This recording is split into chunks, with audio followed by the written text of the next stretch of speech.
नमस्ते दोस्तों, ये एग्ज़ाम्पल 4 है, पार्ट 1। अभी देखिए हमारा सवाल क्या है। Determine the forces in all members of the given truss. ठीक है, तो देखिए यहाँ पे हमको ये नहीं बताया गया है कि method of tension coefficient use करे या मेथड ऑफ जॉइंट्स यूज़ करे या मेथड ऑफ सेक्शन यूज़ करे।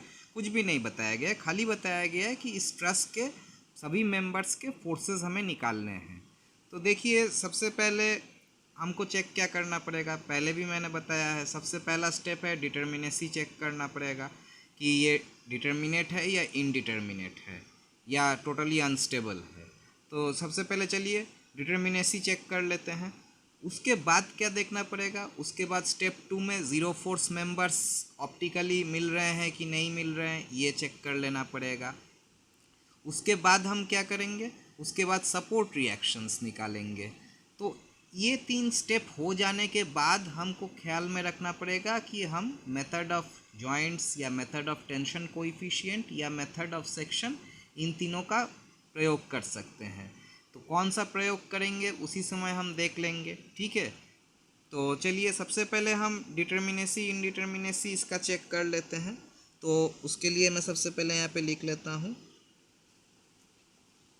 हमारा फॉर्मूला क्या है, फॉर्मूला है I E is equal to M plus R minus 2J। तो नंबर ऑफ मेंबर्स कितने हैं, 1 2 3 4 5 6 7 8 9। तो देखिए 9 लिख लिए।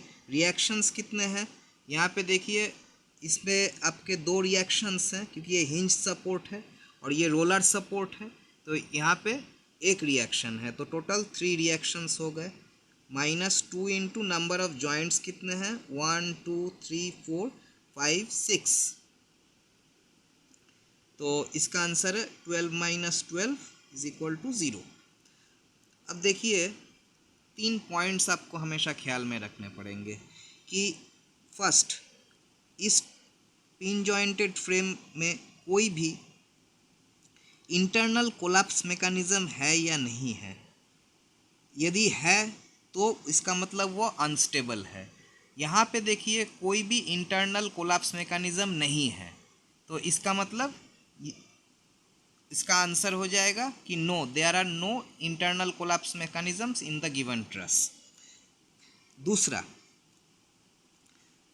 रिएक्शन सब पैरेलल है या कॉन्करेंट है। तो देखिए यहाँ पे हमारे सब रिएक्शंस पैरेलल नहीं है क्योंकि यहाँ पे ए पे एक हॉरिजॉन्टल रिएक्शन भी है।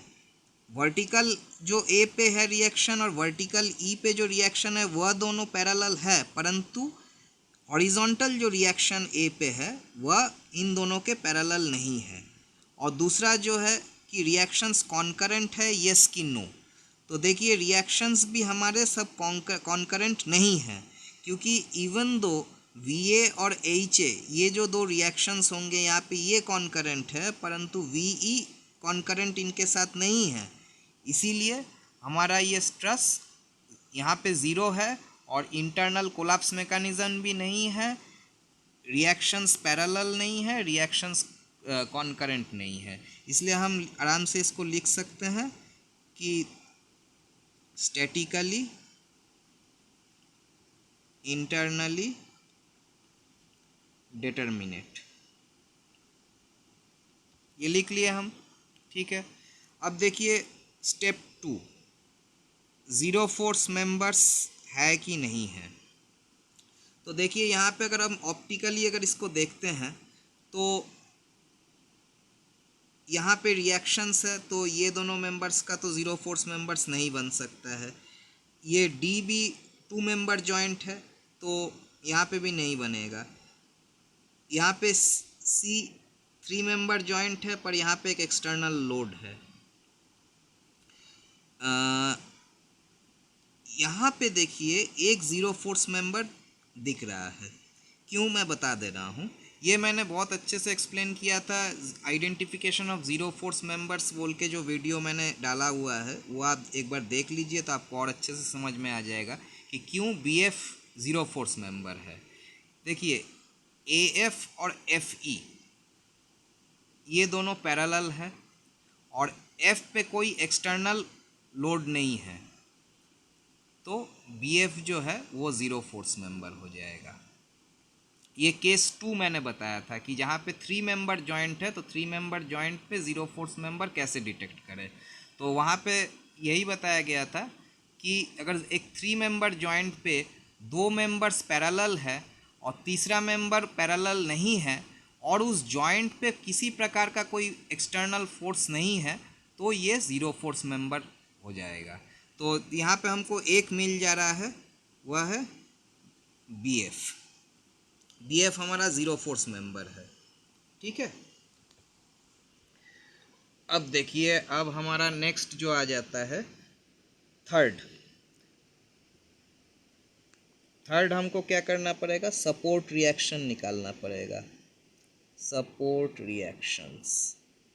तो देखिए यहाँ पे सपोर्ट रिएक्शंस जब हम निकालने जाएंगे तो यहाँ पे एक छोटा सा प्रॉब्लम है। देखिए इधर का जो A से हॉरिजॉन्टल डिस्टेंस है इस 40 किलो न्यूटन का, वह हमको नहीं दिया गया है। ये वाला CD मेंबर का हमें लेंथ नहीं दिया गया है, तो इसे हमको निकालना पड़ेगा। ठीक है, तो इसको निकालने के लिए हमको क्या है कि थोड़ा बहुत जियोमेट्री और ट्रिग्नोमेट्री का हम मदद लेंगे। तो चलिए मैं उसी को करता हूँ यहाँ पे। तो देखिए सबसे पहले आप CD का अगर डिस्टेंस आपको निकालना है तो आपको CE का भी डिस्टेंस निकालना पड़ेगा।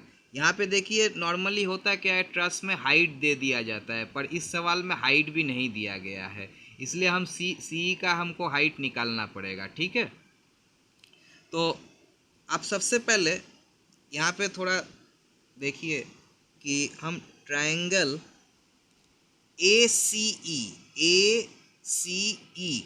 ये वाला ट्रायंगल हम ले लेते हैं, क्योंकि देखिए यहाँ पे हमको एक गिवन है 30 डिग्री और ये वाला 90 डिग्री है, क्योंकि ये वर्टिकल मेंबर है। ठीक है, तो ट्रायंगल ACE, तो देखिए यहाँ पे हम सबसे पहले क्या करते हैं, tan 30 डिग्री ले लेते हैं। tan 30 डिग्री का मतलब क्या हुआ, यहाँ पे tan 30 डिग्री का मतलब हुआ CE डिवाइडेड बाई AC, तो उसको लिख लेते हैं CE डिवाइडेड बाई AC। हमको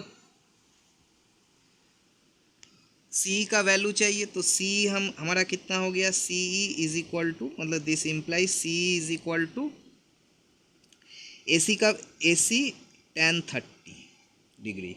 तो AC का वैल्यू कितना है, यहाँ पे AC का वैल्यू देखिए 4 + 4 8 मीटर है, तो 8 लिख लिए, मल्टीप्लाइड बाई tan 30 का वैल्यू कितना है 1/√3, तो इसका आंसर कितना हुआ 8/√3 metre.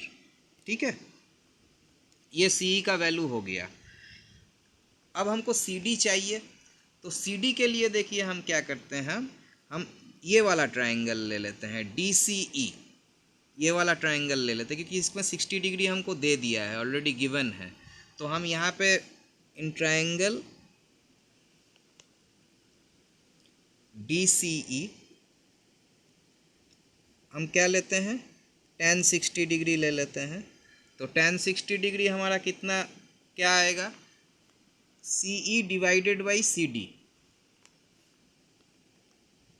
CE divided by CD, this implies CD is equal to CE by tan 60 degree, this implies CD is equal to, देखिए CE का वैल्यू हमने पहले ही निकाल लिया था 8/√3,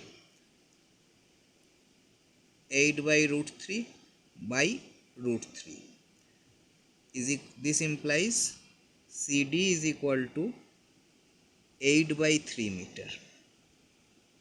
तो CD का वैल्यू भी हमारा निकल गया है यहाँ पे। अब हम सपोर्ट रिएक्शंस निकालेंगे।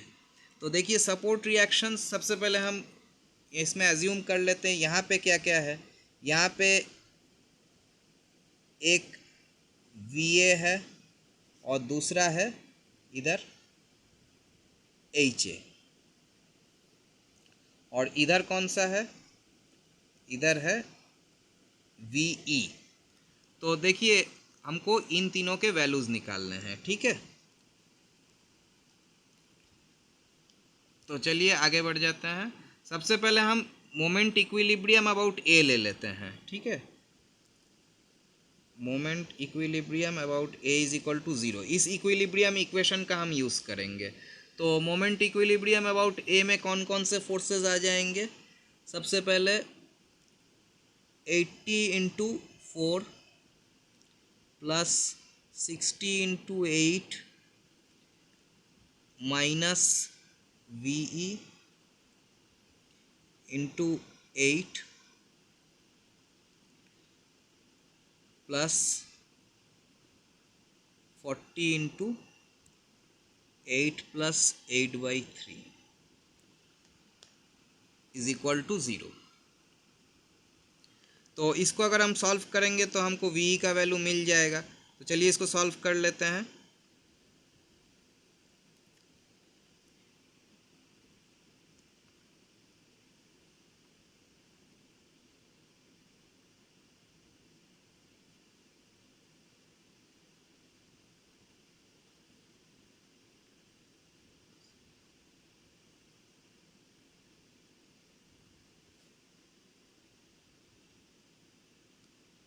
अब हम कैलकुलेटर का थोड़ा मदद ले लेंगे।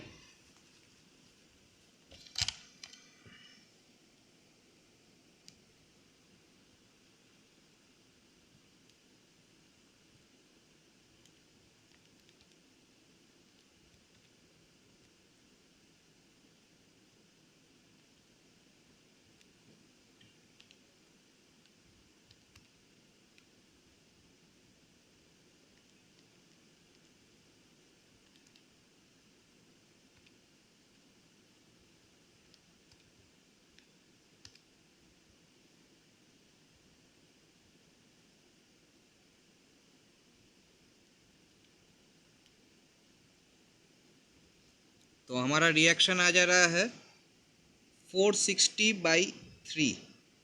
तो इसका आपका डेसिमल में आंसर होगा 153.33 किलो न्यूटन। तो हमको V का वैल्यू मिल गया है। अब हमको वी ए और एच ए का डिटरमाइन करना है।